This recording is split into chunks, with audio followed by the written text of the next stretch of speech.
What's up guys, welcome to Vintage Genetics, where it is all about classic bodybuilding. And today is another Q&A. You guys asked me some questions beneath the comments of my videos, and I will answer them to the best of my ability. Let's start with question number 1 by Kim Rasmussen. Hey Wesley, just a quick question. Will you be at the 2019 FIBO convention? For once in many years I'm going myself and I would love to meet you and greet you there.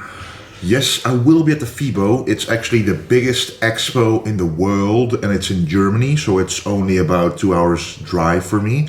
I've been there pretty much every year, skip 1 or 2 years maybe in total, but I've been there like 7 times by now, and it's been great every single time, especially the last few times, because a lot of you guys recognize me and that makes it worth going all together. So yes, I will be at the FIBO, and I will also be at the Body Power. So I'll be at the FIBO as a visitor, but at the Body Power as an exhibitor. So I will be there with my booth, so that'll be amazing for sure. Next question by Bargov. I'm new into building muscles. What are your thoughts on mass gainers? Will they help in building quality muscle? I know that this is a question often answered already by different channels and bodybuilders, but for everybody who is doubting whether to buy supplements like a mass gainer or stick to actual food to grow when you have trouble gaining weight, stick to the food. Mass gainers are really simple, of course. You buy it, you scoop it in a shaker, you drink it up, but it simply doesn't contain the micronutrients and the vitamins and the quality of food that you can get if you make it yourself. And a very easy way would simply be to use the only supplement, like for example SPC whey protein with 6 different proteins in it as the base protein source, and then add a spoon of peanut butter or some coconut oil, for example, for the fats. Add some oatmeal, like adding 100 grams of oatmeal will already make it an incredible big meal, you know, a mass gainer for sure. Adding carbs, slow acting carbs, fats, micronutrients, vitamin B and stuff like that.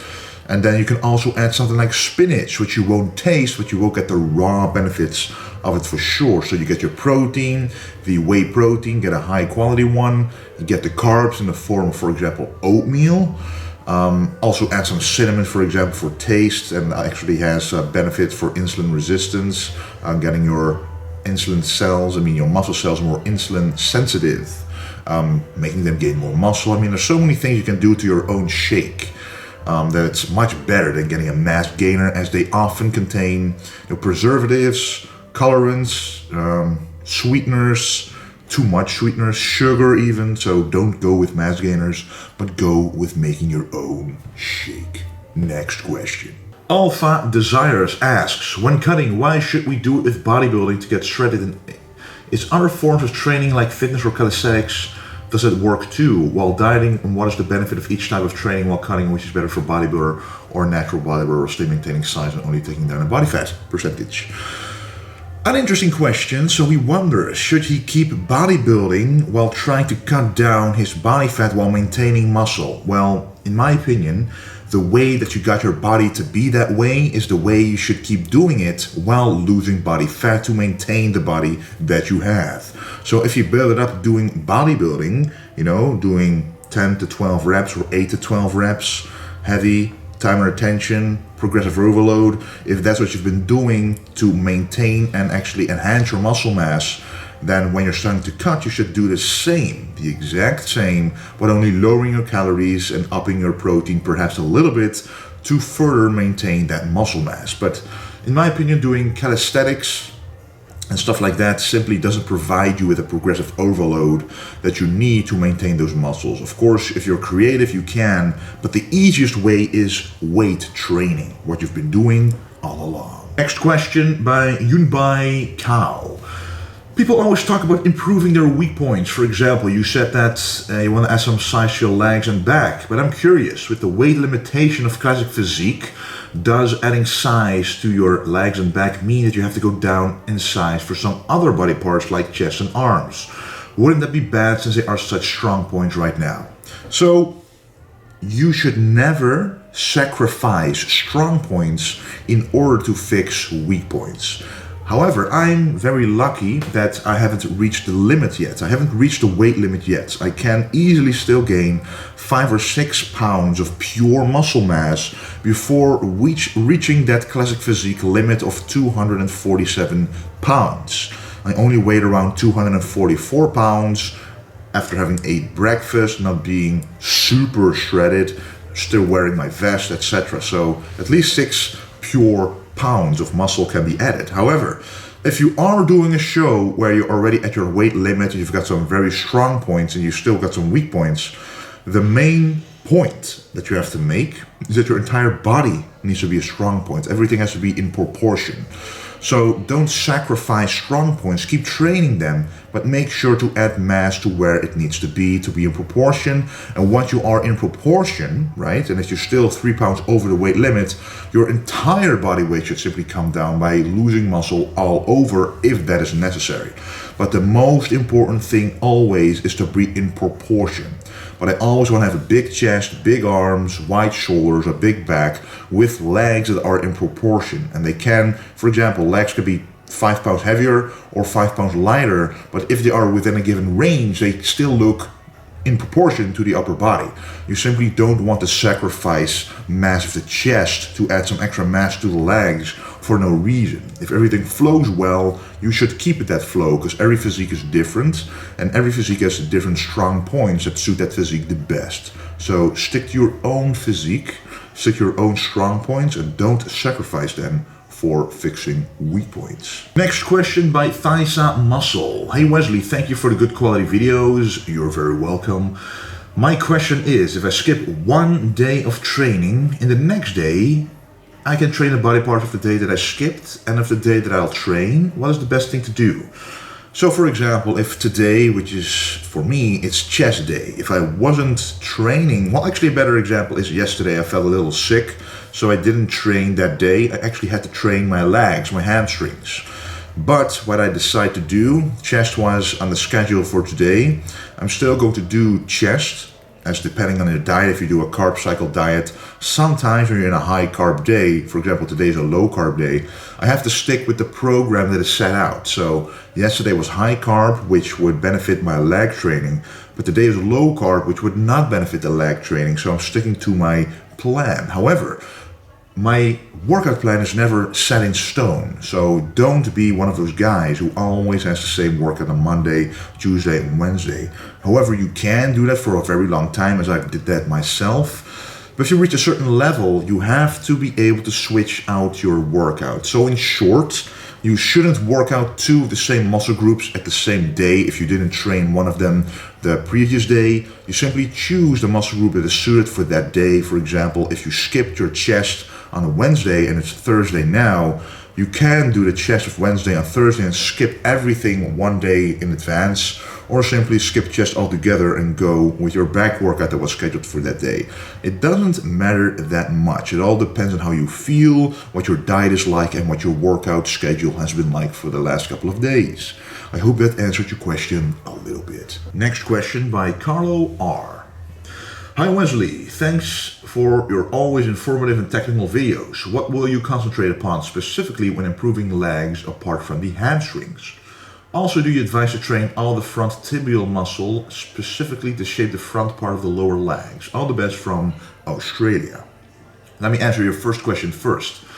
What I will concentrate upon, except for the hamstrings, is the quad sweep.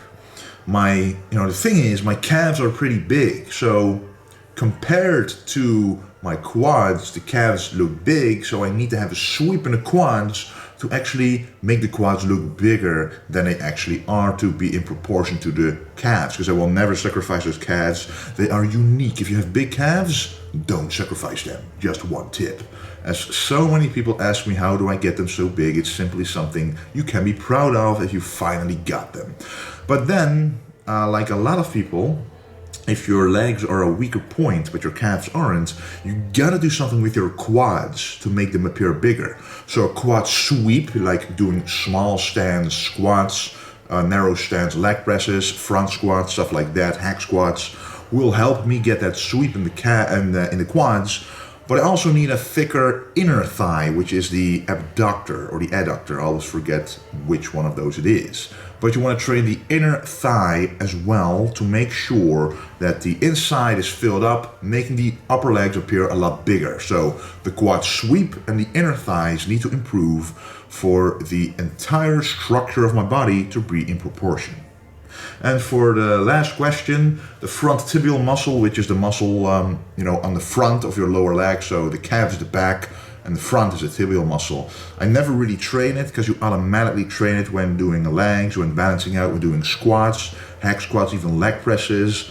And, training them would only limit the entire muscle mass that I want to put on different parts of my body. And I don't think that little part will enhance my legs that much. And even if you have great calves, the proportion will be there, because when you train calves, you still train that little muscle as well if you use full range of motion. Next question by Stefan. I have a question for your Q&A. So 5 months ago, I took a body composition test at the gym. I was 74 kilograms with 18% body fat. I work out 6 days a week, doing twice body parts a week. I took the test again the other day, and the results were pretty bad. I lost 2 kilograms of muscles and gained 2 kilograms of fat, and I am underhydrated. The guy asked me how much did I eat, and thinking about it, I was under 2,000 calories a day. I wanted to lose body fat. He told me that was my mistake, that I should eat 3,600 calories a day, because what happens is that my body used the energy of my muscle, so we ate the muscle and stored fat. Is that true? Did I overtrain? What to do? So a lot of people have this problem using body composition devices. Actually, for my study, nutrition and dietetics, I had to study a lot of those devices, like bioimpedance, impedance devices, measuring your body fat using an electrical impulse, and then calculating how much body fat you have in your body. However, almost 2/3 of them at least are very inaccurate, and they depend on your body composition actually, because when I try to do a test like that, it can't even read the right resistance because of the entire increase in muscle mass of my entire body. So some brands even admit we cannot measure trained athletes or marathon runners or bodybuilders, because it simply doesn't measure their body accurately because of the low body fat, and for bodybuilders the high amount of muscle mass. So first of all, doing body composition tests like that is inaccurate, most likely, unless it's a very expensive brand, which I doubt it is. And then there's also some other thing that is wrong with this story, is that you cannot say that if you are in a caloric deficit that you store fat. That is impossible. If you're in a caloric deficit, you will lose fat, and in a worst case scenario, you will also lose muscle if you don't train or supplement or eat enough protein. And that is a problem here. The body composition test told you gained 2 kilograms of fat and lost 2 kilograms of muscle. Probably what happened is that your hydration status was different from the last time, or the temperature that you actually took the test with was different, changing the resistance of the actual device, telling you a different outcome. So the only true way to know your body fat percentage, in my opinion, is either using a BOD-POD underwater measurement, which almost no one does, or using a DEXA scan, which measures the density of all tissues in your body using radiation.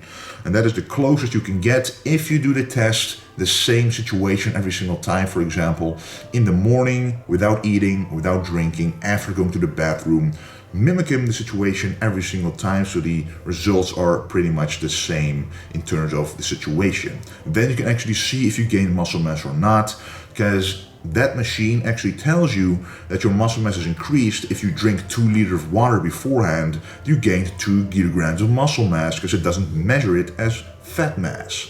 So keep that in mind if you take a body composition test. If you take it twice and it tells you a very different result, it probably isn't a good one, and you should do it under the same conditions every single time. And then the last question by the Karasuzero. Hi Wesley, do you take any pre-workout in general, or when you feel a little bit tired before starting your training? If yes, what kind of pre-workout do you recommend?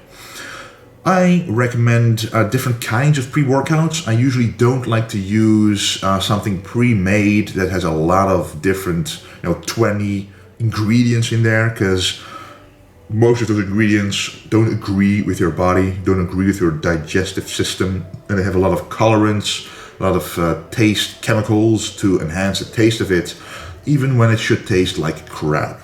So what I like to use is the basics and what works. That is beta-alanine, caffeine, taurine, and maybe some form of BCAAs if you are cutting, for example. And I like to use my own brand, these BCAAs, because they have a heightened amount of glutamine and leucine to protect the muscles while working out. But that is not necessary always if you're not cutting.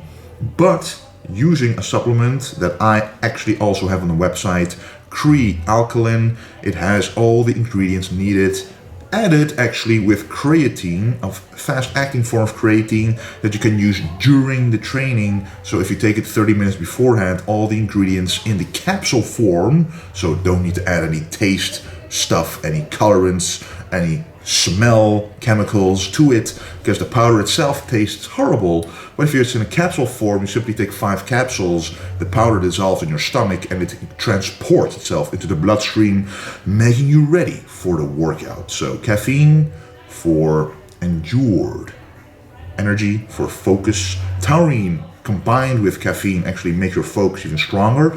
So you've got the mental aspect ready. You've got beta-alanine to actually enhance, to prevent lactic acid from building up in the last couple of reps. So you can, for example, instead of 10 reps, do 11 or 12 reps. And a fast-acting form of creatine that actually enhances your explosive strength, enhancing the ATP production at the beginning of each set, making your sets more explosive and being able to do 1 or 2 reps before actually using the other energy system, which you would use right away without creatine. So you got the extra 1 or 2 reps at the beginning, the extra 1 or 2 reps at the end, and you've got prolonged energy from the caffeine and an extra focus from the caffeine and taurine combination. So Alkaline on vintagegenetics.com. I really like it. It doesn't have any chemicals in it, so that's why I use it. Anyway, guys, I want to thank you for watching, and I still want to do a special question for you guys. I honestly couldn't see a lot of questions in the comments that were interesting enough to make an entire video about. So if you have an interesting question for me, ask me down below and I'll make a separate video about it, if it's a nice topic to talk about, to answer that question. Anyway, guys, thanks for watching, and don't forget to stay golden.